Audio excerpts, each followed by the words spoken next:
নমস্কার, আপনারা দেখছেন জিসি নিউজ। পোস্টার লাগানোকে ঘিরে উত্তেজনা তৃণমূল বিজেপির মধ্যে। ঘটনাটি ঘটেছে সিউড়ির সাজানোপল্লীতে। জানা যাচ্ছে, আজ সিউড়ি 16 নম্বর ওয়ার্ডে সাজানোপল্লীতে বিজেপির হয়ে প্রচারে যান সন্দেশখালীর নির্যাতিতা মা বোনেরা। আর সেখানে গিয়ে বিনা অনুমতিতে বাড়িতে পোস্টার লাগানোকে ঘিরে উত্তেজনা সৃষ্টি হয় তৃণমূল ও বিজেপির মধ্যে। ঘটনাস্থলে দ্রুত পুলিশ এসে পরিস্থিতি সামাল দেয়।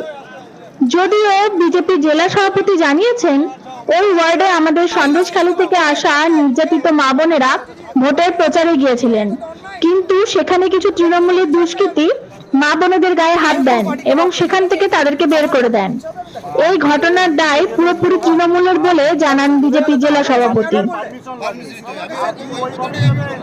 ভিডিও দেখা ফালতু কথা বললে হবে না। ওখানে আমাদের লোকেরা গৃহ সম্পর্ক অভিযান করছিল।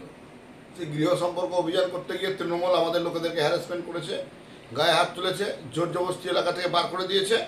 এখন বলছে আবদালপুরে 16 নম্বর ওয়ার্ডে আমাদের সন্দেশখালীর যারা অত্যাচারিত লাঞ্ছিত পরিবার আছে তারা এসে সত্য ঘটনা বলছিল। ওদের এখন গায়ে জ্বলছে, ওদের এখন ফাটছে।